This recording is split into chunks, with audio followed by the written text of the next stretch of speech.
There's a saying from Nikola Tesla: if you want the keys to the universe, think in terms of energy, vibration, and frequency. I'm gonna get straight to the point. I'm gonna teach you and tell you how to manifest and make dua and how those things relate. And I'm gonna give you the methods to that. The way I started getting into manifestation was through observing the friendships that I've had my entire life, okay? When I tell you, every single, and this has happened to me like 6 times, every single friendship that I have has ended, like it's always lasted 2 years, okay? I've had deja vu moments where they'll say the same thing that the last person said in the friendship around the same time that like our friendship lasted, right? I was meeting the same personalities, okay? The same people in different bodies. You guys know that saying where like God will send you the same people until you learn your lesson.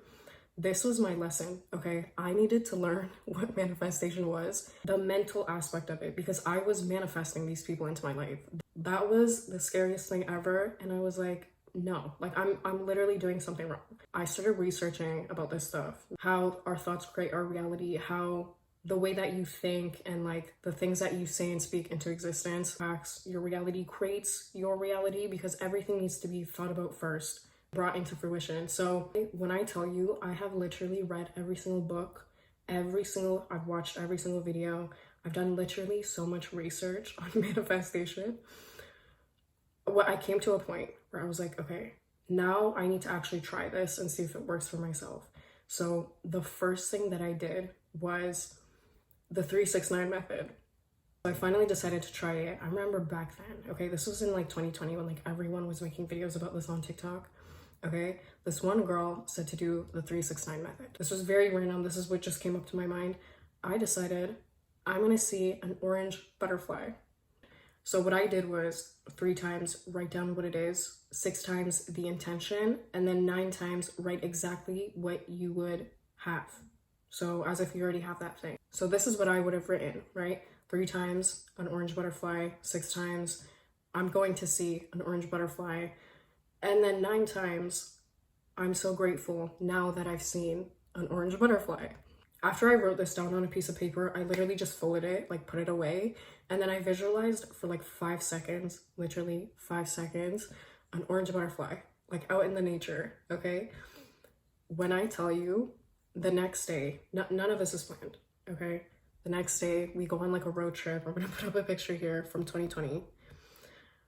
I see an orange butterfly, like art on the wall. Now I saw this and I was like, unimpressed. I was like, okay, I'm getting signs. And I was so confident. I was like, yeah, like this is gonna happen. I'm gonna see this. Which is why it's really important for you to have tawakkul, or for you to genuinely believe and know that it's going to happen. That's the key. Then the next day after that, we went on a picnic, right? Like we go here all the time, right? There's no butterflies whatsoever. Midway during like our stay there, someone points out to me, there's an orange butterfly. I sat there for like a minute and I was like, oh my God, like this just happened. I just manifested this. And you think like this is something so simple. It could have been a coincidence. But the way I was so sure and I just knew it was going to happen, I didn't doubt it for like a second. That was the first thing I ever manifested. Since then, I have literally manifested money. I have manifested grades changing after my like cards came out, right? The semester ended. I have manifested everything. But I'm going to say this at its core. You need to have tawakkul. It's all about tawakkul. You need to trust. You need to believe that it's going to happen. Right? A Muslim is one that submits their will to Allah. You have no option but to submit to Allah, but to surrender to Allah. If you trust Allah, everything works out. I didn't plan that. I didn't plan going out the next day or the day after that. I even probably forgot about it, and then it happened for me. The second method that I'm going to warn you about, this is so dangerous. They're never going to teach you in school. You need to really listen to me when I say this, okay? Because no one's ever going to tell you this. I had to do so much research and I had to learn it the hard way. The stats method. Okay, let me put this pencil down. This is something that Neville Goddard talks a lot about, if any of y'all know who that is. It's basically where you go to sleep on the thought of what you do want to manifest, okay? When I tell you, especially when it comes to those friendships, do you know why those friendships kept manifesting for me? The same personalities, the same people kept showing up in different bodies. I would go home from school every day, and then I would think about that right before I sleep. Oh, they said this. Oh, they did this. That was upsetting. That was suspicious, right? I would fall asleep to the thought of things that I didn't want or did occur in my day, which I understand it's like innate for all of us to just like observe like what happened throughout our day at the end of the day when we're about to fall asleep. But you need to avoid that at all costs, because this could literally ruin your life. And when I decided to look into like the scientific, like, you know, what proof do we have that this actually works? This has to do with our theta waves, which is the stages of us falling asleep or eventually falling to sleep. The most important stage is the theta stage, okay? Which is right when you're about to fall asleep versus like being awake, okay? So it's like the transition period between that, because this shifts your conscious, right? It's when your brain truly loosens up, which is why during meditation, they always say like breathe in, breathe out, right? You want to reset your body to 0. You don't want any thoughts, you know? And I'm going to give you this like visual example for people who are visual, right? If you have chaos throughout the day, it looks like this. Let's say you have a straight idea of what it is that you want, and you're trying to align those two. Does this sit on top? Does this sit flat? Do these collide? No. You want to start off on a clean slate, okay? And then have a clear understanding of what it is that you want. This is your conscious, this is what you want. You have clear understandings and a clear slate to input these subconscious messages into, okay? They collide, they sit together, they match. You want to clear your conscious. You could do this by breathing in and out. You could do this by simply focusing on nothing, right? Focusing on nothingness or your breath. So when you do clear your mind and you're laying in bed, right, about to fall asleep, you want to think about what you do want as if you already have it, because the brain does not know the difference between our actual reality and our imagination. If you convince yourself enough that this thing is true, you're going to manifest it. So you want to sleep to the idea of already having this thing. Now, I recently made a video about manifesting a dua by letting go and how that actually worked for me when I started manifesting along with the dua. And I didn't mention that, but that dua was about a trip that I manifested to Turkey. What I didn't mention was that I also did the stats method, which I'm going to get into. But when I tell you, the odds were against me, okay? My dad got banned from Turkey. My passport expired. Our relatives died. And then an earthquake hit. So there was no way that like I would have been able to go the first or the second year. But when I tell you, I didn't care. I still persisted. I still made my dua. I literally didn't care. And I knew it. Like, I'm going to be there one day, okay? But there was so much resistance where I wanted it so bad, and you need to want it, but not want it so severely to the point where like, you know, you can't bear the alternative or the option of not having that thing. Because one thing that I've noticed is God is truly testing us to see, are we patient? Do we have sabr? Are we that attached to something in the dunya? Are we that attached to an outcome that we can't bear the alternative of God not having or not giving us that? Whereas now, it's like, okay, I get to relax and enjoy and know that this opportunity was given to me. Like, the first half of wanting to go was always me trying to arrange places, right? Trying to figure out like flight prices and stuff like that. Whereas I just let the opportunity slide and come to me when I didn't expect it most. Now, this is where I used the stats method, okay? And this was almost unintentional too, right? Because I was not approaching this from a mindset of like, I so desperately need to have this. I need to manifest this. Like, this needs to happen immediately. I was actually coming from a place of like, this is going to happen eventually, right? Like, I'm going to get to go one day anyways. If it's not now, then it's later, right? But I didn't let that stop me. And I didn't put that on a pedestal. I enjoyed the thought of like being able to go one day, which I think is what manifested. Now, like I said, stats, method is where like you would go to sleep on the thought of this thing. When I tell you, I would like play audios. I'm gonna put it here. I would play audios of like airplane ambience, and like, you know that like audio when like the airport or like the people that work on the plane like call and they're like, welcome to this airport. I would listen to like that audio, right? I would fall asleep to the sound of like airplane ambience. I genuinely think that like manifested, like that's probably what manifested it for me. I had a whole Pinterest board. I would visualize myself like being there sometimes, or like the stores, or like drinking tea, or like whatever, right? Like just imagining what it would be like if I was already experiencing that thing. So to me, that felt like planning for the trip. That's when I unintentionally manifested. So sometimes something unintentional, because there's so much like freedom and flow there, where like there's no resistance, there's no like I need this immediately kind of like reaction, it literally comes to you naturally. Now I had another like miracle manifestation where I technically changed my grades, even though report cards already came out and like the semester ended. Now I'm gonna say this and you need to really ingrain this into your head. Tawakkul is a dua in itself. It's an answered dua in itself. I've done like, even with vision boards, right? I'll have this picture of something that I want, and later in life, I'll unintentionally, I never made dua for this thing, never asked for it. I just thought about it. I trusted God. I was like, okay, well, perhaps this is a sign to God, right? If I'm taking the action to say I want this thing, to me that's an action, right? Saying you want this thing, making your intention clear.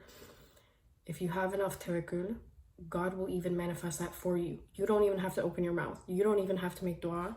And I've had things like that happen where I put a picture of something and then I have this like deja vu moment where I'm like, oh my God, like I remember printing this exact picture out and now I have it. Now there was like this 1 month where I didn't go to school, right? I had a lot of absences, and this one class, I thought I was gonna fail it, okay? I had a final exam for that class and like the semester was ending when I came back. So that very night before I did the test, I was like making dua, right? I was like super anxious and like, you know, like I really just don't want to feel behind. Like I really just need to pass this grade. Like that's it. Like all my other classes are good. It's just this one class. So I'm making dua there, right?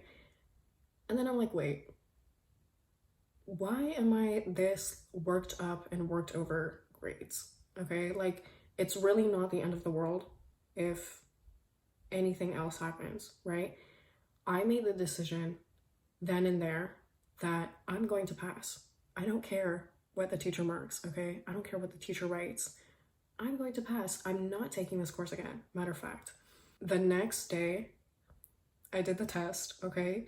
When I tell you, I even did something like wrong. I remember doing like a whole page wrong because I like misunderstood the instructions. Apparently we were like allowed to like leave one page out or something like that, okay? Where like I misunderstood it and it put me at an even higher risk of like not getting the marks that I wanted. On the page for like the grades like a few days later. And when I tell you, it was down by like 2 marks, I think, okay? Where like I couldn't pass. I was like, no, I passed. For most people, you would sit there and be like upset that like your dua didn't get accepted, or like you sincerely, genuinely, really wanted to pass and like God didn't accept this for you, whatever, right? Most people would be mad at God or themselves, right? Like, oh, I should have done this or that, or like, God, like, why wouldn't you accept my dua? I was mad at the lady because why are you trying to get in between me and God? Like, you better mark that correct, okay? Literally for the next like 2 days after that, even though I felt like disappointed or whatever, or I was like, I can't believe this. Like, no, there's something wrong. You work accordingly to what I want, not the other way around, okay? I made dua, I don't care, I passed. When I tell you, this could have been a mistake on my behalf, okay? When I went back to check, okay, this was like a random 3 a.m. like impulsive decision to just get up on that page and just check, like, no, I want to see, is this really true? I then realized like the lady, the teacher, didn't add my like unit 1 marks to the second unit thing. So my mark was higher than I even expected right? So she would have had to edit that in or changed it or whatever, okay? And I was like, that's what I thought. That's what I thought. So technically, even though it was like a misunderstanding, my grade still changed. That was when I was like, oh my God, like Allah was testing to see, God was testing to see how I would react, how I would truly and sincerely trust and believe wholeheartedly. Like, I don't care what this number says. My grade looks like this. I passed. I don't care. You could do any method, okay? It doesn't have to be stats or the 369, okay? You could do a vision board. You could do visualization. You could do affirmation. And you could do those or like any other method out there. It doesn't matter. I think those are all a prompt to really train your mind and really convince you to believe and wholeheartedly know. Like, just trust God. I don't need to chase this thing. It's going to work for me, right? Because chasing something implies that that thing is running away from you, right? Why would I chase something when I can let it come to me?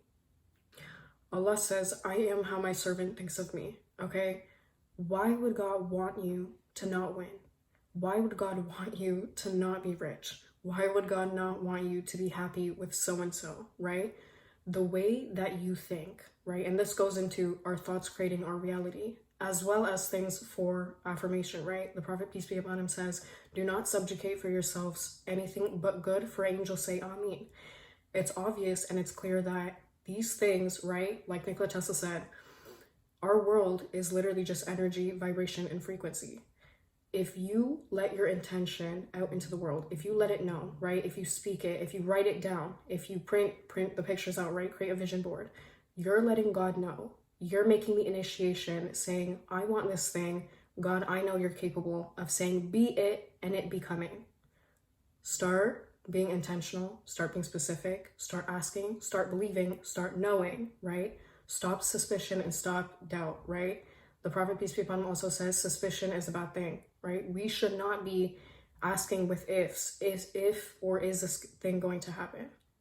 This is the last thing that you need to really be careful with and really know what you're asking for. Because I hear this a lot from people, right? I made this dua, I asked for this, and then it turned out being something that I didn't want. I'm gonna give you this visual. This is you. This is your goal, okay?